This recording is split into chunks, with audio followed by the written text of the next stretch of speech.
trickling in. Thank you again for being here with us at ELAC Theater and in conversation with Cherrie Moraga.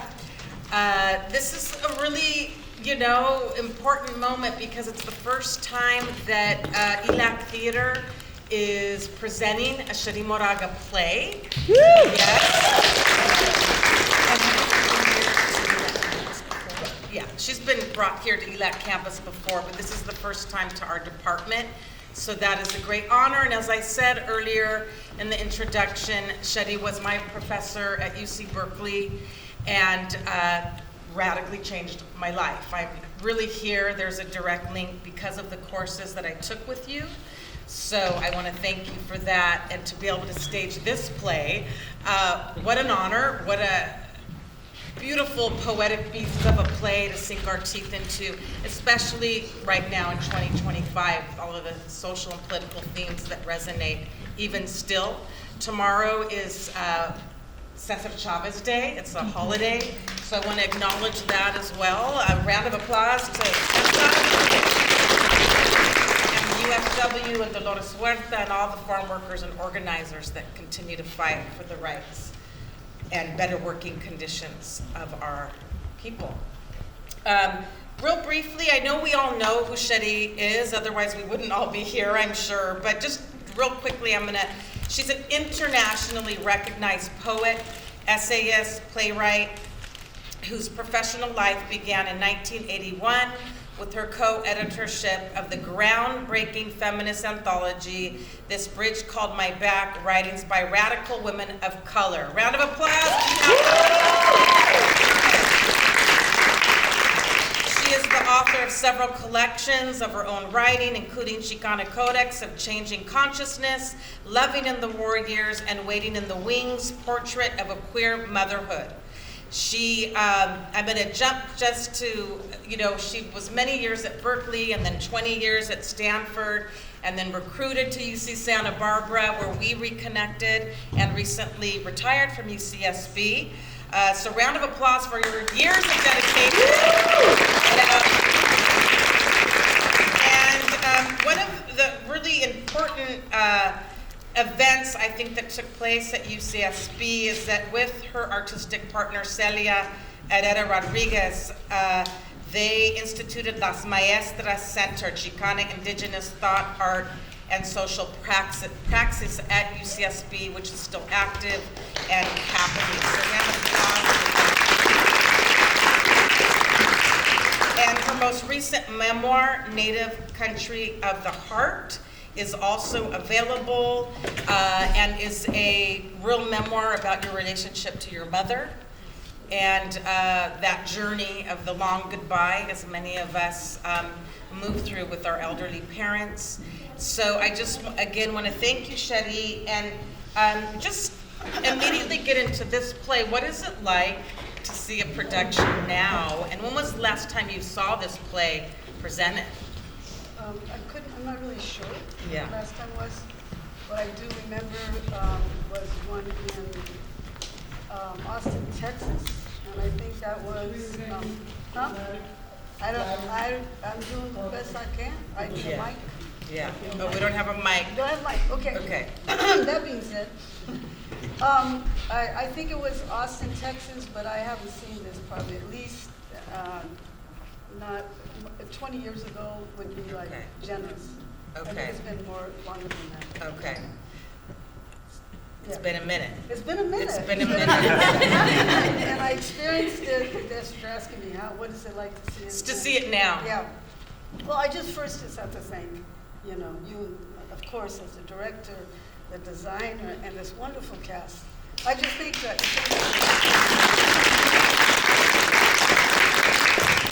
I think my feeling about the work, just in honor of all of you guys, it's just that it's a dangerous play, and I think people get surprised about that because I think a lot of times in terms of Chicano theater, there's certain sort of rules we do about how we talk about our families or how we talk about religion or how we talk about sexuality, how we talk about gender, all of this. And it's so funny seeing it this time later, so much later, because, that that stuff is still news here, right? And that there is a relationship to integrating all those issues that usually doesn't happen. There's like the gay play, there's the brown play, there's the woman play. This was all over. Right? So, and dangerously so, dangerously so. It's about the woman has no body, But I always say about that I credit, Teatro Campesino, and Luis Valdez, is that he had the shrunken head of Pancho Villa. Some of you will remember, and his bodiless person, he puts Pancho Villa's head onto this, vato body, and he's going to be the revolutionary, right? That combination, that brain and that body, warrior body, is going to make the revolution. And I said, what about us? And then what I realized is that no, we don't have bodies. Now I'm writing, this is like, I started writing in the 80s, early 80s. And so as Chicanas, in our theater experience, we didn't have bodies. And that just was true, right? So partly when she says, I want a body, give me a damn body, that to me is the outcry of the play, right? And all the things that are related to that, the mother's body, right? The mother giving birth to her children, the children being lost. I mean, all of it is like, it is, I was telling Rose, who I love working with Rose Portillo over there, and as I go, God, I always write tragedies.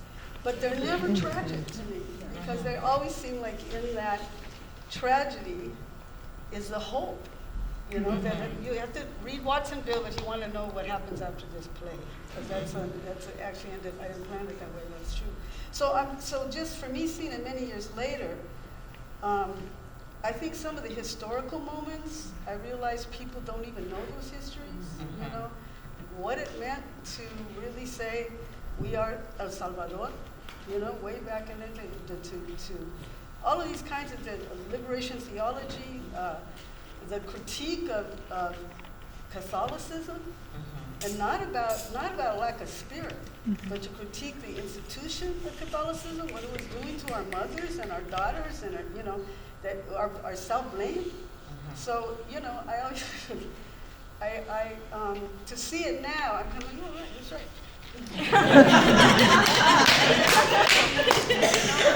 that's right. That's right. That's still news. That we are still sort of dealing with the same, dealing with the same contradictions and the absences and the taboos about what we can talk about. But I thought the cast did a beautiful job, and I think what I felt the most about it is they did it with great heart and conviction, and it showed in your body.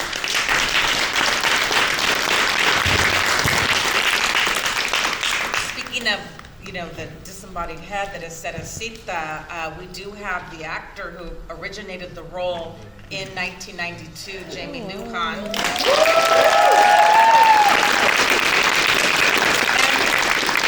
I think it really speaks to your work and the history of Chicana theater that two comadres from that era, we all met and collaborated and worked together in the 90s, flew out just to see this play. We have people from all over that are showing up to hear your voice, your words, because it matters. It really matters, and there is a hunger to really sink our teeth into this kind of theater, what I call theater for social justice. I think in the play, embedded in the play, is moments of the call to action, the protest scenes I love, and that final moment, when Barrio runs out. And when we were having our cast conversation, when we first met to have our very first reading in top of January, the fires of LA were happening. And so we were discussing what does fire mean at that final moment, and do you want to share what you talked about, Gio? Hi. So fun fact about fire. In nature, a fire occurs specifically to make room for nutrients. So the fire will burn up the leaves, and the leaves will fall down to the soil, creating fresh nutrients for new plants to grow. And I thought it was so fitting for the play to end that way, because the fire's erupting in the fields, so finally we can rebuild. Yes. I want to also just show because I acknowledged Jamie Lujan that she offered me this book. Jamie was cast as the role of Cerecita when she was in graduate school, and it became her thesis project. So, yes. So all of her work is here. So the cast has it now to enjoy and read as we move along. But I want this conversation to also be for the cast with you. We've been looking forward to meeting you, and I know some of you had questions or comments you wanted to share, so this would be a great moment. Anything about the play, the work, the scenes you're working on. Could I start? Yes. Sorry, I'm gonna be right here. If I may, what drove you to write the character Mario, specifically to go on his journey with being such a big dreamer and also being gay back in the 1980s? And he doesn't seem like he feels very open to it too, and I love that he's proud. What made you decide to include a character like that? Well, a lot of it was impacted by the times because I was writing during the time of AIDS. And also I always have just felt like, I'm queer.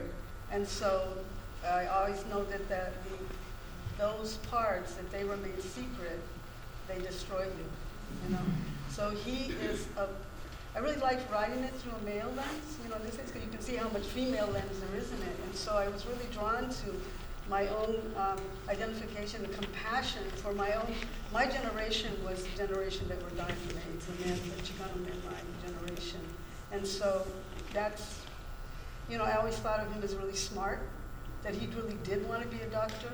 I wasn't sure he was really going to make it, And I love that he has that part where he talks about looking at a brother, a man, brown man, you can see his brown eyes. He doesn't say blue eyes, he said brown eyes. Mm-hmm.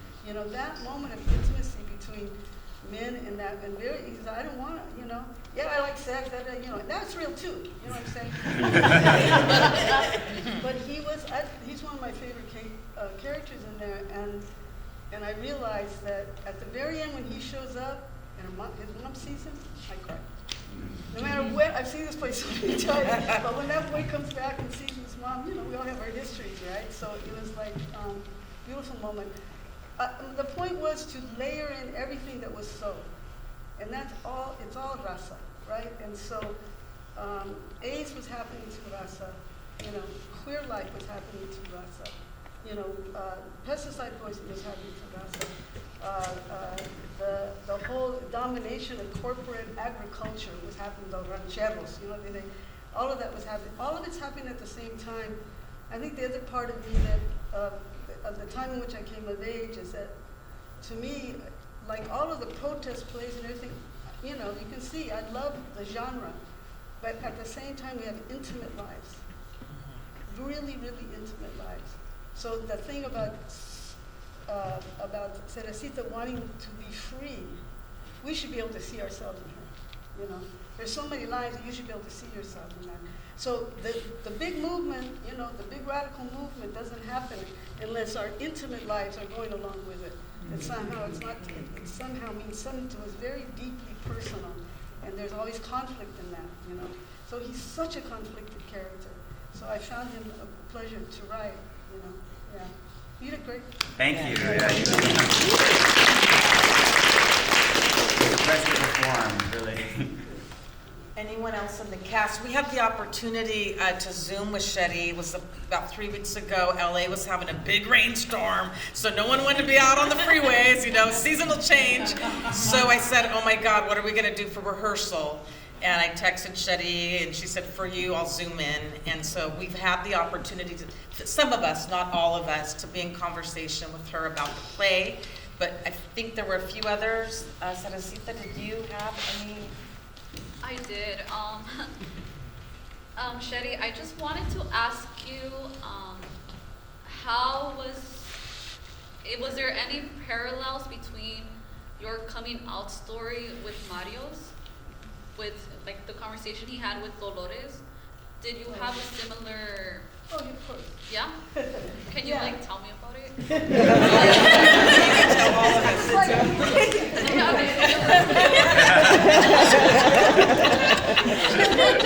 Practicing intimacy. Well, I mean, in the body of my work, I have, written about this at many times, because in the period in which I came out, I'm trying to make this part short, the period in which I came out, in terms of a Chicano context, there was nothing in writing that said the word Chicana and lesbian in the same sentence, except derogatory, right? So it was very controversial, very hard during the late 70s. But in the 80s, in the early 80s, well, when you mentioned this bridge called My Back, and part of that was also, there was Julian Saldua, some of you know her work. Also, we were working, we decided we were going to write us out, lesbians. But the point of it was the family is the first part. That's the hardest part. And so basically, I grew up here in Los Angeles, a block and a half from the San Gabriel Mission. My son and I just went and cruised around it again today. Most of my relations, from that, my tios and tias, etc., are past now. But I have beautiful memories as a child in that area. But I had to leave home, like he does. I had to leave home to come out. And the only line that's so much like my own true story is she says to him, "You're leaving with a secret." And my mother said, "Cabrona." She said that to me when I was my sister's back there, and said it's like so I'm going. And I was gonna, okay, Mom, I'm gonna go to the Bay. I'm gonna find work, it'd be good. I had been graduate from college, teaching a little bit, etc. And I was living a gay life in LA. And my family was in San Gabriel, and it was like the secret was killing me. It was horrible. So I couldn't live that way with this double life, so I figured I had to leave, because if I tell her, it's over. I will do everything I love, the most important thing in my life, my family. It still makes me cry, but I have to do it. And I'm not going to do it. I'm going to go. I'm just going to lie. I'm just going to keep the lie far away. And so I call and say, "Oh, I'll be there for my dad's birthday. I'm going to have a barbecue the next day. I'm supposed to leave for the Bay Area." And come sit here, come sit next to me. it won't be that long. But still. Okay, there we Anyway, go. so I go, and I know this is an important story. So I call my mom and I say, "I'm going to come." "Okay, I'll be there for the barbecue, in San Gabriel." And then she says, "Well, what time you coming?" I said, "Come. What time you guys starting?" And she says, "You can't come a few hours early?" And I said, "Well, because I kept trying never to be there too long. It was hard." And so I said, well, no, yeah, okay, And then she says, "You're leaving, you're moving from her." Nobody, our family, no one left town. I'm just saying, it was very unusual. You only left home by marrying, in my family. So it was a very big deal that I just was this independent woman that was going to leave. And so she says to me that, "You're leaving with a secret."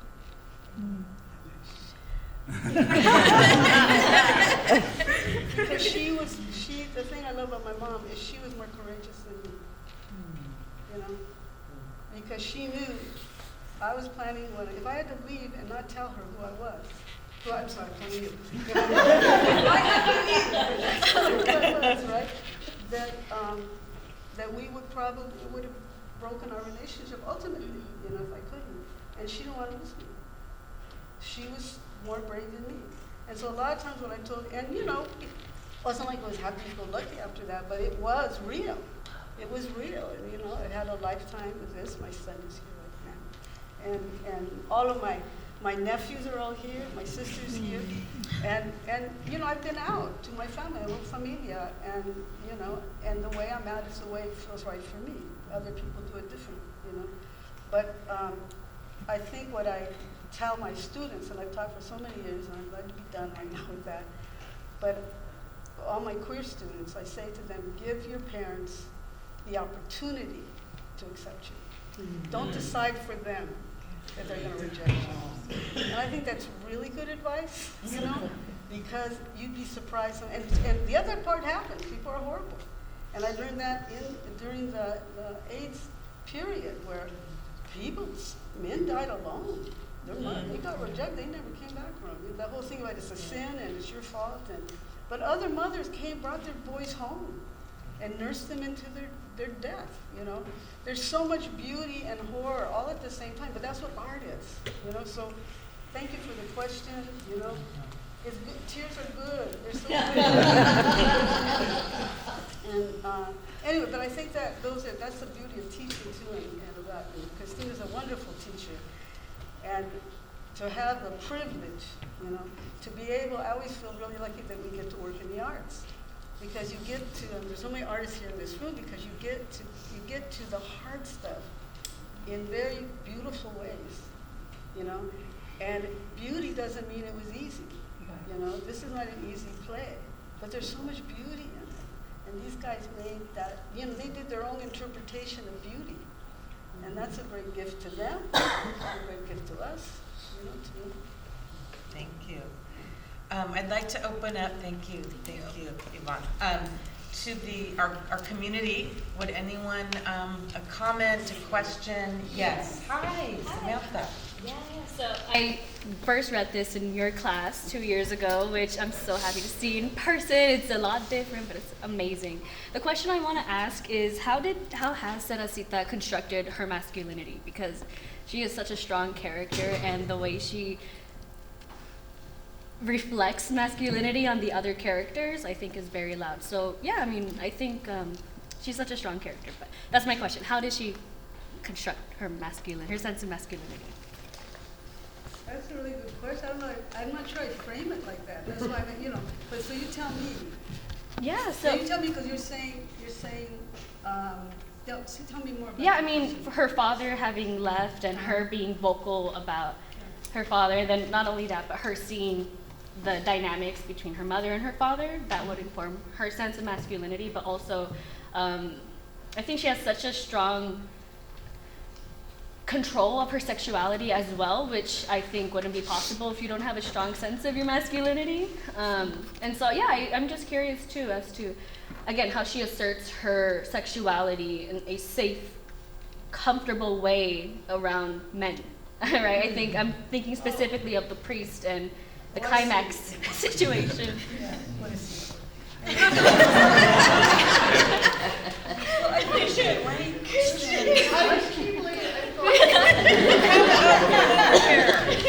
There's a chair right here.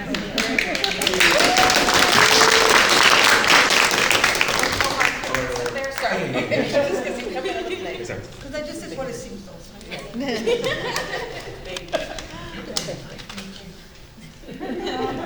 I think what I'm saying is that and that I think there's a critique in the play all the way through of patriarchy, which is not necessarily the same thing as masculinity or femininity necessarily. That's not how I perceive Teresita as a person struggling for full integration of herself. So I don't necessarily see her as a lesbian. I don't see her as a straight person. I don't see her as a man. I see her as a woman. And and I know all of those are really difficult things to talk about now, because gender is very difficult, so I want to frame that. Please be open-minded. Don't take my words out of context. This character was created, you know, really as a rebel spirit, you know, as a female rebel spirit against our censorship and our inability to express our desires, whether they're for men or women or ourselves, you know. And so I love the line when she says, if I had your dick, for Christ's sake, I would get everything. I go, oh, yes, sister. You know? And stick around and raise them, she said. She doesn't just walk, you know. So I think, you know, yeah, that has a lot of bravado, probably a lot of masculinity in saying that, you know. But I think that it's an integrated relationship she has with her feminine, or whatever feminine masculine is, yin yang, all of that. I think she's had to struggle so hard to have the right to live. Show me, they could see me, mama, maybe they change, you know. She's a beautiful, beautiful spirit, you know. So I don't know if I answered exactly. Yeah, that. definitely. Right now I'm studying masculinity and how it's constructed, so that's why I asked the question. Okay. You can definitely answer. Great. Thank you. Yeah, thanks. Yes. Hi, my name is Daniel Hernandez. I'm with Campus News, so I'm writing about this. And this goes for the cast. I wanted to ask for everybody who participated. Y'all did great, by the way. But I did want to ask, what for all of you was like the biggest challenge, I suppose? What was the biggest challenge embodying the characters that you did? And I guess what was the most difficult part of just doing the play in general, if it's all right if I ask that? Christian? I mean, obviously there's a very big challenge in sort of that climactic scene. Just sort of embodying that truthfully without judgment. And for me, it was, at first it was very hard to tackle it because it took me to a dark place. Just kind of like how that can be justified, and the story that we were telling ultimately was about Cerecita's autonomy and her control over her life and sort of her independence, and so kind of finding the balance was very difficult for me, and sort of how that aspect exists within Father Juan, and still there is still a sense of justice, a sense of righteousness, a sense of serving something higher than himself. And so, how there are so many different sides and facets to a person that can exist simultaneously. There is this part of him that can still reflect shame and a lack of discipline or a lack of judgment in a moment of needing connection and something a little more carnal. So it was really finding the kind of nuances within that was my biggest challenge, and sort of what story we're telling. Thank you. And anybody else? I just want to comment on that because for students, especially that aren't in our theater department or are in our theater department, for a scene like that, we really take our time. We really take our time just reading the text, breaking down the moments, and having conversations like these so that the actors really have an intellectual understanding of what is happening before we even start to stage it. So we did a lot of checking in. We did a lot of, we call it tapping in, connecting, so that everyone felt safe to explore. And so that takes time, and that's why we rehearse for several months, because we're building trust, essentially. To put on a show, you need trust, right? So we had a very long process, and we're still finding it, and every evening we have what we call an intimacy call, where we're exploring, and we'll continue to explore until our closing next Sunday. And that is the beauty of doing a production in a school, in a department like this, because in the professional world, after opening night, bye-bye, the director's gone. But we're in a process. This is a course, and even myself as an instructor who gets to direct, I'm exploring. And even today I was seeing some things going, oh wow. So I just wanted to share that, and even Omar, would you want to speak to even the scene, he plays the policeman who's beating Amparo. Would you like to share about that moment for you? Yes, I would like to also share about that moment. So I guess me playing the police officer, it was pretty tough for me because whenever like that scene happens, like I kind of like start reflecting a little bit as to what had happened to me like many years ago when I was still in high school.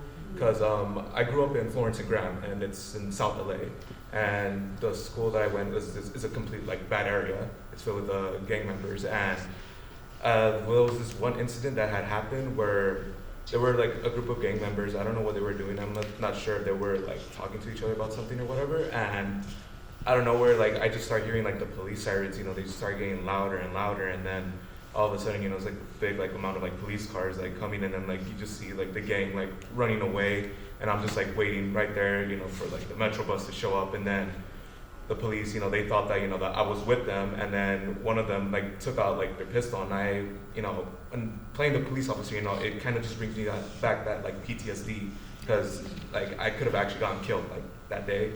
And and thankfully, because Cristina, I talked to her about this, and thankfully, and I also had to appreciate, the intimacy call that you do for me every single time, and giving me the reassurance that I need.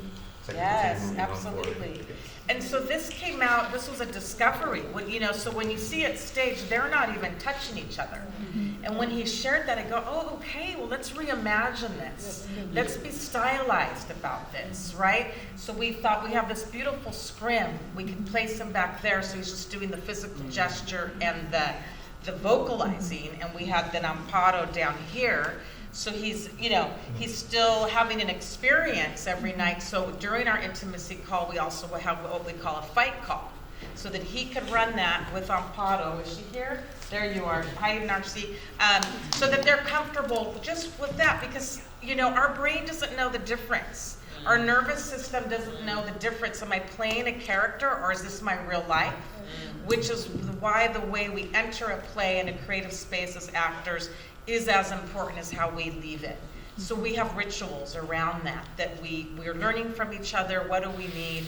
And that's part of the learning process. If you're doing it right, you're listening to your students and being really sensitive to the moments that need a lot more time and respect.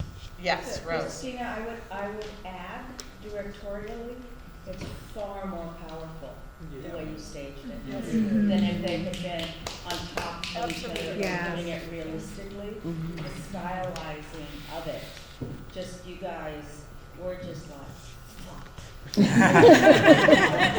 it's far more powerful. The poetry of art is far more powerful and gets the message across. Thank you. Yes, Tom.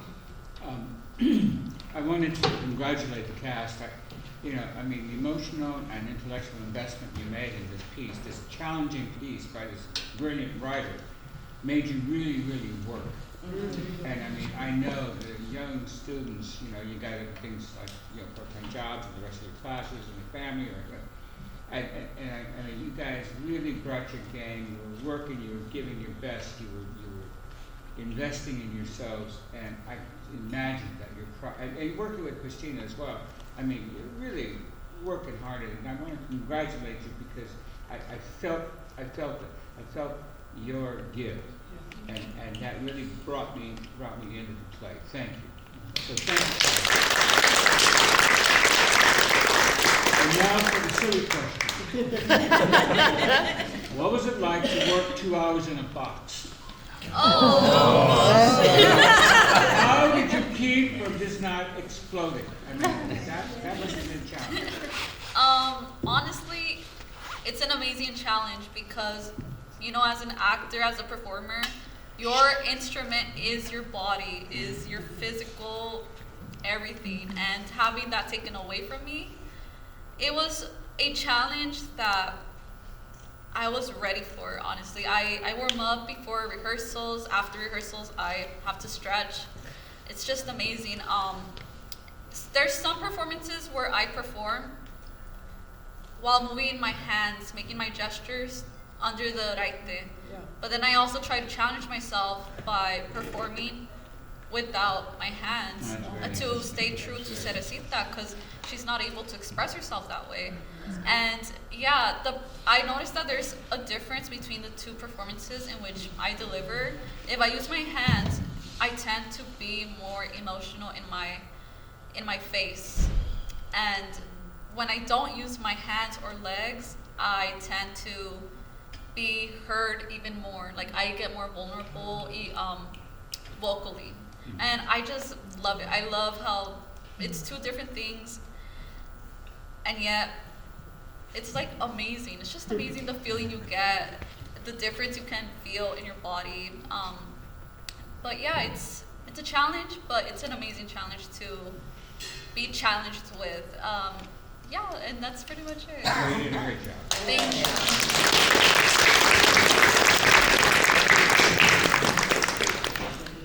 Yes. I wanted to comment on Can you share your voice, please? Oh. Thank you. Can you hear me now? Yes. First of all, my name is Akesa. And I wanted to comment on the part where some of the cast went around and they started reading the names of the children that were dying of cancer. I thought that was a very, very moving or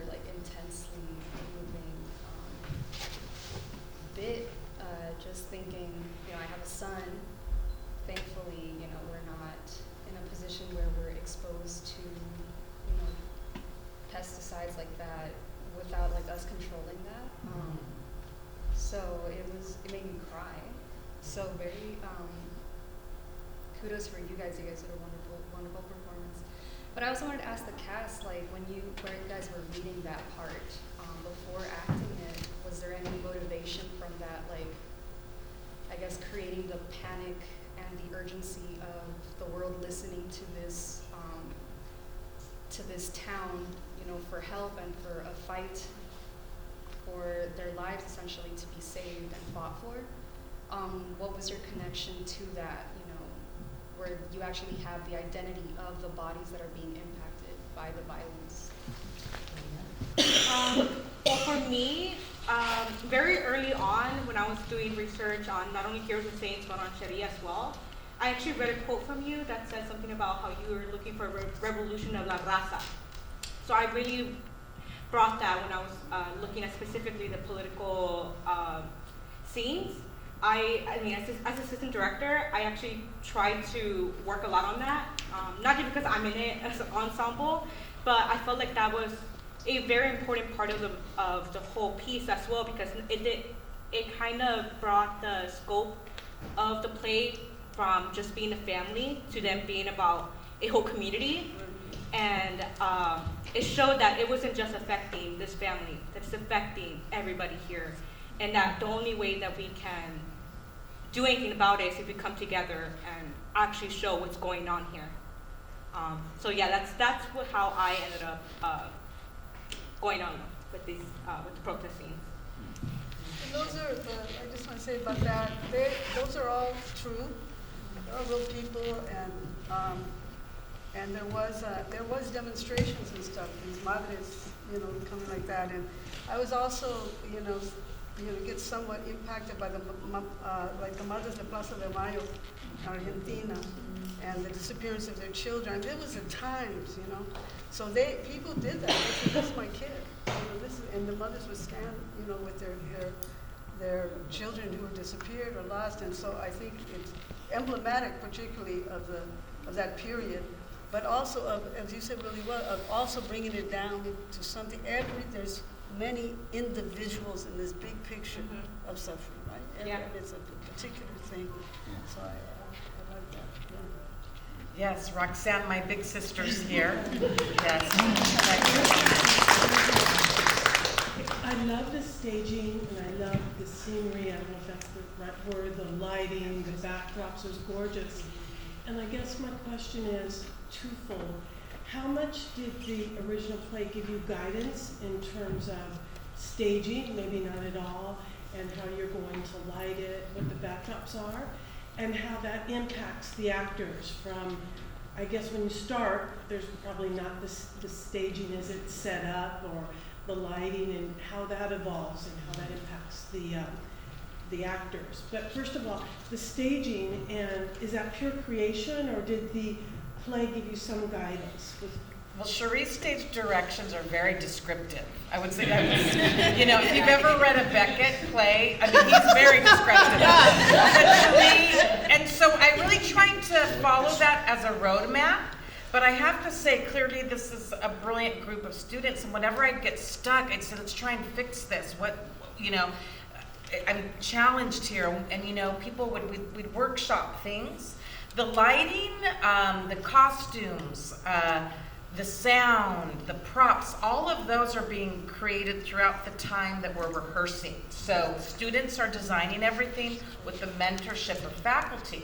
So if you've ever done a play, or if you haven't done a play, I should tell you, we don't get any of that until our tech week. Literally, like in our case, we get 3 days of tech before we go into our first dress rehearsal, and I can tell you it is overwhelming. Because we've been alone in this like sacred space, this process of rehearsing just the words, and yes, as director, I'm staging with assistant director and with the ensemble, and we're finding, you know, moments, and then all at once you have light, you have sound, you have projections, and they're figuring it out in the room, and you just have to be patient, because they are figuring it out, and we're there then to give them their space. And then, you know, you have a few days to give notes, and they turn around, and, you know, so it's a real collaborative art form. It is the collaborative art form. And like I said earlier, you know, this department is state of the art. More and more people are coming to see our productions. The word is out. We really run our shows as if it was a professional theater out in the community. And we have the technology, we have the talent, we have incredible faculty and staff that, you know, pour their hearts into it so we could put on a show with production value, I should say. There's something I want to make a connection to, which I think is very deep and profound. You know, we all know the moment we're living in history.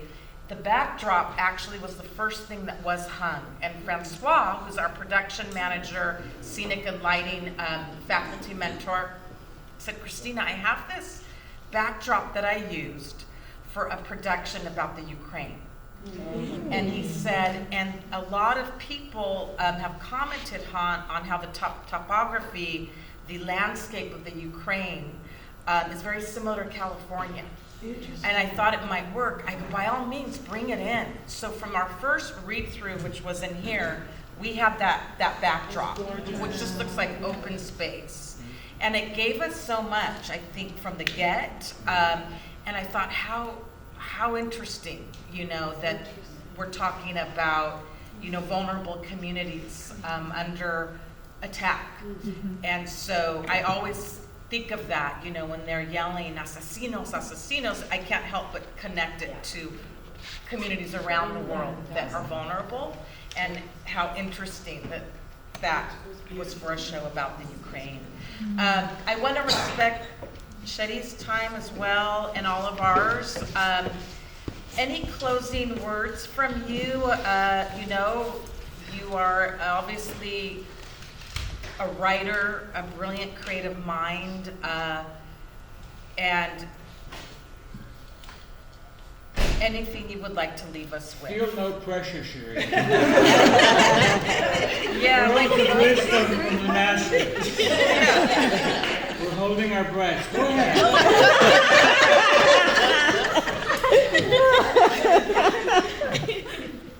I think, you know, I just really thank you for that. You know, I just really, really, really believe in art, you know, and I'm really upset it's being taken away from us. It was slim pickings sometimes as it was. I think that I just go back to this. I've been thinking about it so much because I have left academia, and when I say academia, I was never an academic. I just taught in the university. But I had the privilege of teaching the arts. And I know that by teaching the arts, my students, and I'm not saying this about me, I'm saying one, you know, you can teach a critical theory off the hook if you're teaching the arts. Yeah. You're teaching people how to think politically, creatively, to see what's wrong with the picture, what's missing in the picture. And I think I have been shocked over my years, and I've taught at many, many universities, that I come into a class and I still see even so-called well-educated students coming in from well-educated schools, you know, which were not always my students, but even those, you know, that conflated freedom with free enterprise. I'm just saying that as simply as I can put it. And there's something really, really critically wrong with that we think that we have to have stuff to be free. You know, is that good enough for you?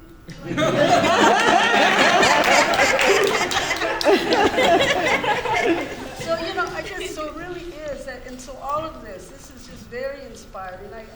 You know, I had my dear sister, cousin, who was my sister, pass very recently, very suddenly, and my family's in the house, you know, and what I really wanted to come, I wasn't planning to come because my life's been like crazy, and I told her, no, our funeral's Friday, that means on Sunday I could come and do this, and I could bring some of my family, and I honor my cousin, and she's all over this play, right? That kind of mother that she was, and so I'm sorry that I'm giving you that my back so much, and so it's the art that cures. You know, we always say arte cura, you know, but it's not like a little sing-song thing. It really is true, but it's very, very hard work. So thank you for saying that about these, you know, these students, because it is really dangerous and hard. And if it's simple and easy, you're not doing your job. It just is how it is. But that's the joy of it, you know? So I'm very grateful, Cristina. I love you, and I love you so much. And thank you very much for your open hearts and your hard labors, you guys. You're awesome. I never say awesome, but I just did. Thank you, guys. So, that's it. Thank you, everybody.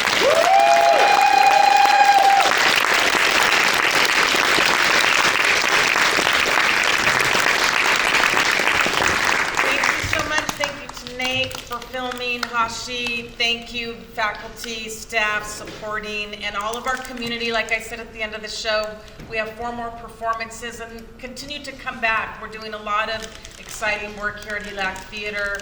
I want to acknowledge my comadre Didi Arteaga from Latina Theater Lab 90 San Francisco. My big sister, as I said, is always here. She comes to all the shows, so thank you, big sis. And I just want to acknowledge Roberta Martinez, who helped with casting.